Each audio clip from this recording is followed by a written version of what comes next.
Vedantic self-enquiry, or was it like No. See,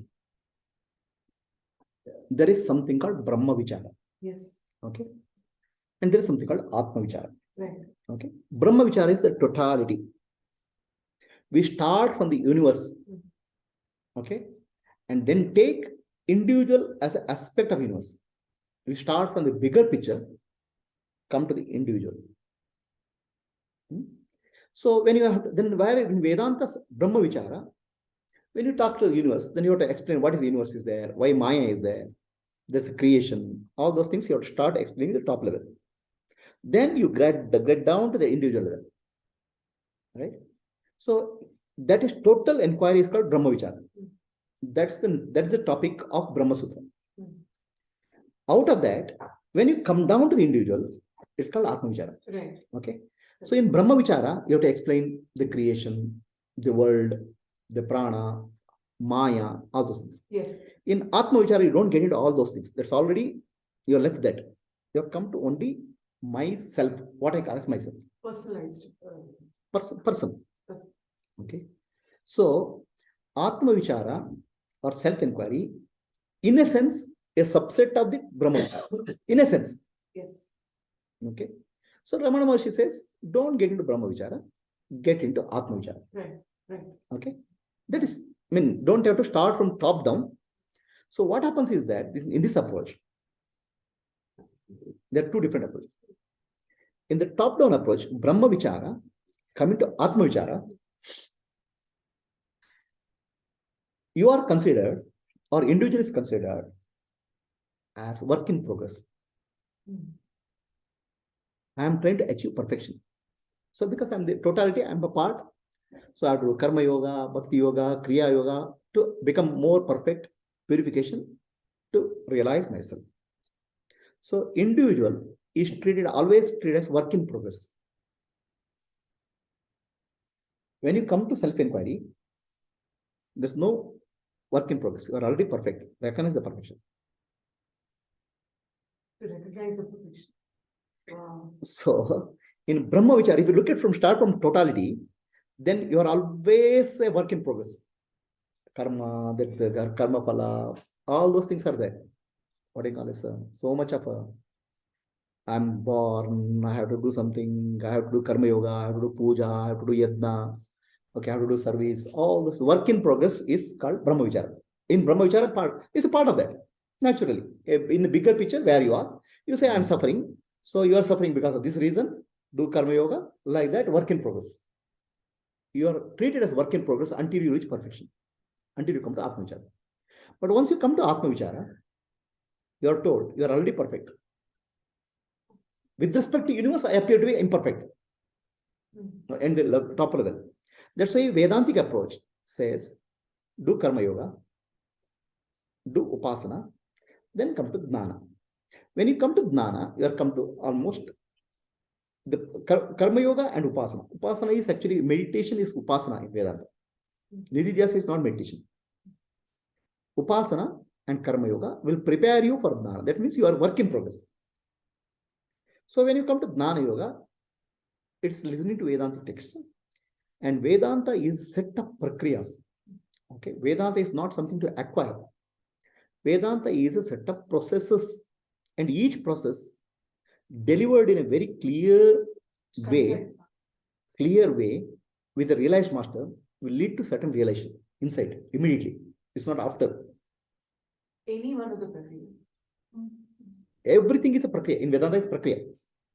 Okay, most of the people don't know how to deliver the prakriya. So it's misdelivered. Then people start taking prakriya as a process, meditation. So prakriya is a clarity. It'll remove some wrong understanding about yourself or the universe. And that leads to insight.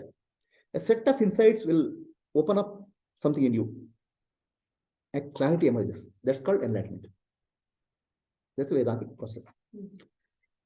Okay, so Ramana Maharshi says, don't worry about all this Brahmavichara, come to the self-enquiry. But he puts a condition there. Self-enquiry is suitable for only evolved souls, he says that. He puts a condition. That means you don't have any questions about anything else in the universe. You're just coming to yourself. Means your all other things are settled down. Practically. So self-enquiry is for a mature soul, he says. And he doesn't define what is a mature soul. Okay. In my understanding, mature soul is somebody who has done karma yoga, bhakti yoga, or he has ripened his mind so that self-enquiry can happen very easily, smoothly. That's my opinion. Ramana Maharshi doesn't define what's a mature soul. He says it's for a mature seeker. He doesn't say it's not for all. He says it's not for all. Can you repeat that? He says it's not for all. It's not for all. For a mature seeker. It's a typical Vedanta. In Vedanta, you start with Brahmavichara, you do some karma yoga, you do some upasana, all those things will help some maturity of the mind. Then you go into Shravana, Manana, and Nididhyasa. This is the process. Okay? Vedantic process. And Vedanic process, importance of Vedanic process, if the soul is already mature through karma yoga and upasana, then liberation is Shravana Matrena. Wow. Yeah. There's no second step. Because when the Tattvamasi is taught by a qualified teacher, by a realized master, in a specific way, the specific way is called prakriya. Okay. If it's taught in some other way, it will go somewhere. It's like a surgery has to be very precise. The prakriyas you can think as a surgery. A precise surgery is done by a realized master. Shravana matrena mukti. The liberation is that instant when he understands. This is called mature seeker in Vedanta. It's called Uttamadhikari, who was matured through various processes. So Madhyamadhikari requires a lot more maturity. He has to do manana. And then there is still lower level adhikaris. They have to do nididhyasa. Nididhyasa or manana is not mandatory. For a Uttamadhikari, Shravana matrena mukti. Okay. For Madhyamadhikari, manana and nididhyasa is required. Shravana matrena mukti means it's instantaneous. It's not a practice. Understand? Manana and nididhyasa are practices because they have to be repeated. Whereas Shravana is very clear. I'll tell you how it happens, right? A person's father has gone to Germany. He is a software engineer. The child is born when he is in his absence, and child is grows to 3 years. 3 years. Child has never seen his father. Okay. Father comes back. So the mother says, "My dear, this is your father." Instantly, child accepts him as a father. Over. No questions asked. Why? Because child has deep faith in the mother. Mother's words are not questioned. Child, where is the Aadhaar card? There's a DNA proof. Nothing is asked. The mother's word is final, ultimate. So the mother's word is called Aptavakya. Aptavakya means trusted words. Understand? So, in case of Uttamadhikari, the faith in the Guru, Aptavakya, is so trust, like a mother, like a child trusts his mother. There's no questions asked. Okay. That what happens is the Guru, when he teaches Tattvamasi, that's the end of his Uttamadhikari. Right? Aptavakya. Aptavakya is 2 types. Vedanta teaching and Guru Vakya. So what is the contribution of Guru is that Vedanta Vakya, he'll bring clarity with the yukti, with a technique, with a process. So that's called Prakriya. So the Prakriya of the Guru and Vedanta Vakya together immediately, instantaneously gives a freedom for this guy. It's instantaneous. Not postponed. It's always here and now. Right? So now when the here and now has not happened, that means he is not Uttamadhikari. He is Madhyamadhikari. So Madhyamadhikari has to go and contemplate what's this Guru told, and then he has to doubt, questions, something will come. So still he is lower Adhikari, he has to sit and contemplate that kind of nididhyasa. Understand? So Vedanta says Shravana matrena mukti. Then what Manana nididhyasa, will help him to improve the Shravana. Yes. Okay, like Shravana you've done, Manana Nidhyasa, you didn't realize, Manana and Nidhyasa will help him to purify some of the inner impressions. Again, come back to Shravana. Finally, liberation is through Shravana, not because of Manana and Nidhyasa. Got it? The crystal clear clarity in Vedanta Vakya given by the master is the final. Manana and Nidhyasa are supporting, Manana and Nidhyasa are not primary. Manana and Nidhyasa help you to get rid of some vasanas and come back to Shravana. Are you clear? Yes. This is the Vedantic process. This is called Brahmavichara. Whereas in Atmavichara, Ramana Maharshi says, don't get into Brahmavichara, Maya, and all those things. He doesn't even talk too much about Maya. He says, inquire who am I? Self-inquiry. Right? So self-inquiry, many people keep doing self-inquiry, but they do it more as a what we call as mantra, japa. It doesn't take him anywhere. Okay.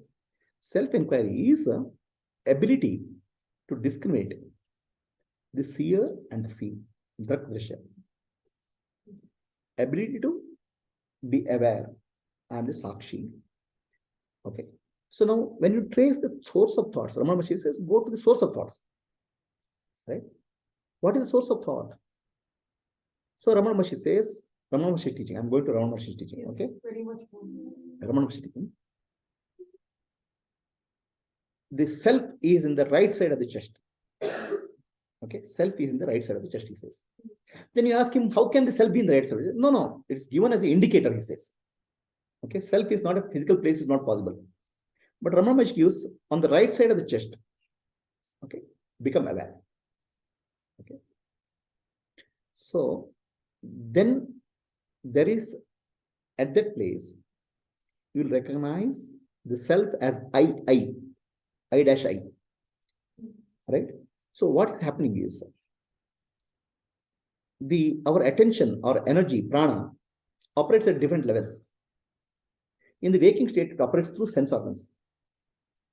Okay. In the dream state, throat level. In the deep sleep state, heart level. Okay. This is physical. The attention goes back there. So now the source of attention comes to the right side of the chest. Okay. Why it's instinctively, when somebody says, I am Prabhu, Narsimha Prabhu, he doesn't say I am Narsimha Prabhu here. I am Narsimha Prabhu, I don't say here. I am Narsimha Prabhu, I don't say here. All living beings, all human beings, instinctively they say, here, I am Narsimha Prabhu, that right side of the chest. The right side of the chest is called the causal, the sense of I has arisen there. Sense of I arises from that. Instinctively, unconsciously. That's why we talk there. We don't take I here. Unconsciously, it's here, somewhere here. Right? You don't even say I here. The sense of I starts, the feeling of I starts here somewhere. So Ramana Maharshi says, go to the feeling of I and become aware of the feeling of I. One who is aware is I. That I is the English translation of Ramana Maharshi's original teaching. It's the I is Nanu Nane. Ramana Maharshi is told in Tamil. Nanu Nane. I am that I. So you become awareness at that place. So this is called self-inquiry. Okay. So self-inquiry process like this. Where is that I arising from? He is asked. So I arising is not here. I thought is these are all mostly identities. So the real feeling of I arises in the right side of the chest. Unconsciously. So go there and see the source of that, he says. Inquire. There you find the I. This is the Ramana Maharshi's teaching. So there's a Brahmavichara, which is Vedantic teaching, which ends up in Nidhyasa. Ramana Maharshi's self-inquiry ends up in Atma. Ramana Maharshi's self-inquiry, Atmavichara, ends up in Brahma. Okay. In my opinion, both a mixture of both is required for most of the seekers.